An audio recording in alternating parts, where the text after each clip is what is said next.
Hello and welcome to another Lunchtime Live with Array Digital. My name is Sean and it's just me this week. And I'm here to kind of talk about how photos are going to be, can be used in your business to best portray you online. And the reason we're talking about this is because next week we're going to have a local photographer and myself. Local photographer is Lizandra from a local photo studio in the Railroad District. And she's going to be speaking on how your business can network using social media and Facebook groups to kind of leverage different marketing tactics online. But the main thing that she does is photography. I'm going to be talking about photos and how, similar in this vein, how photos can be used by your business and you can use them differently to portray yourself online and kind of like stand out from the crowd and people who are just snapping, your normal everyday selfie pics. So let's go ahead and get started by talking about where you can use your photos online. We all know social media, we all know websites, we all know advertising, and basically your photos need to be something that are eye-catching in every instance, and professional as professional as they can be, let's say. I do a lot of photography. For background, I've done photography for about 6 years, so I have pretty high standards when it comes to my photography.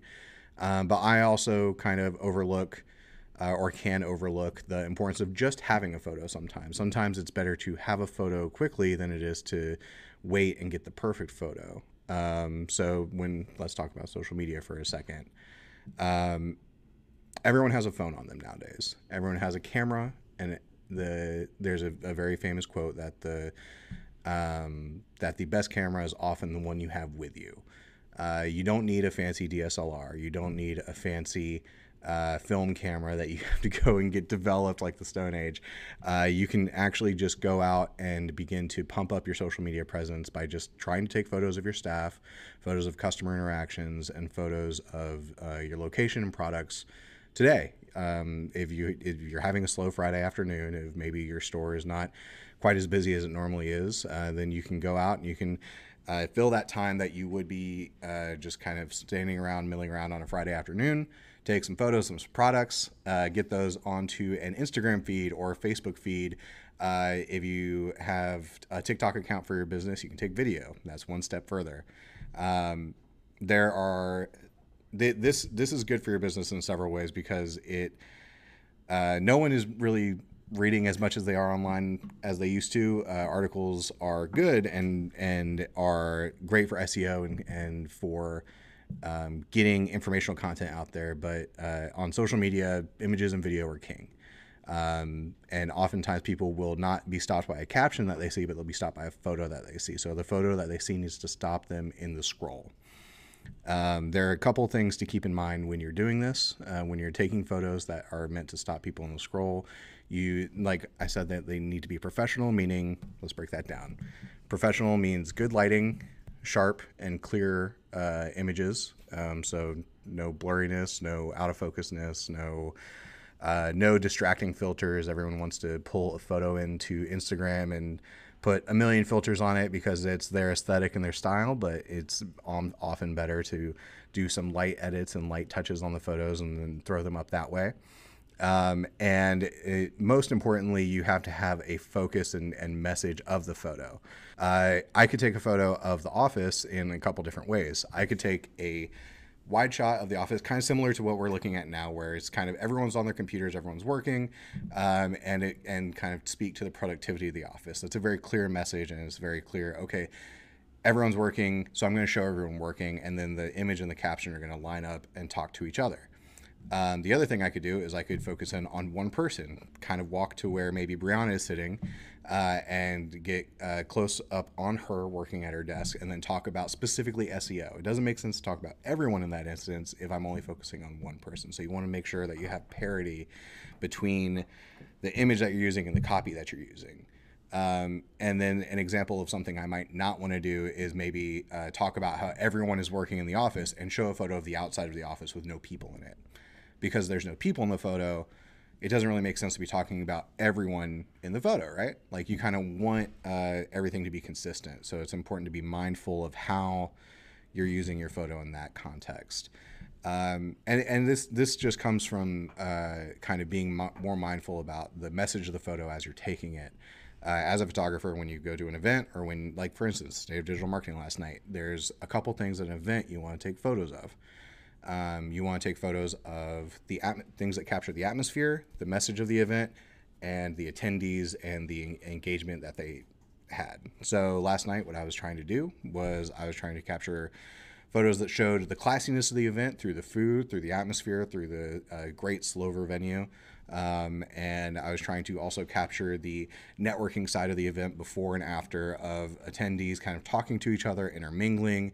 I wanted to highlight Eric and Kevin as they went around the crowd and were talking to attendees. So a lot of the photos that I took that you'll see on social media throughout the day, and throughout probably the next week or so, are going to highlight those things. It was a challenge in that instance to strike a balance between showing too many people and being like, look at how packed this event is, and kind of like picking out those individual moments that you want to show, of like Eric talking to a local business owner that is pretty recognizable, or showing Kevin laughing at something that someone said, or showing any of the Array staff, doing the jobs that we went there to do. So it's striking a balance between getting all of that. It was really important that I went there with a plan, and went there with a something that I wanted to take away. So when you're at your office and you're wanting to use photography for social media, website, wherever, I would say the most important thing that you need to do at the outset of that, before you go get a DSLR, before you do anything else, is you need to have a message for what you want your photos to say, and you need to be able to very clearly define that before you start taking photos, because otherwise your photos might not say anything, and that's not good for you or for your business or for your brand. So you want your photos to be impactful and carry a clear message, because a photo carries 1,000 words with it. And by that option, by that same token, video carries even more weight. So if you can capture some video that also follows the same rules of being clear, being sharp, being focused, then that's even better. Video is very popular online. Social media algorithms love video right now. And it is often almost better to capture video than photos. But photos are pretty easy. Photos are a thing that you can very quickly snap, very quickly edit, and very quickly get online. So the speed of that, I would say, makes it a more viable tool for local business owners overall.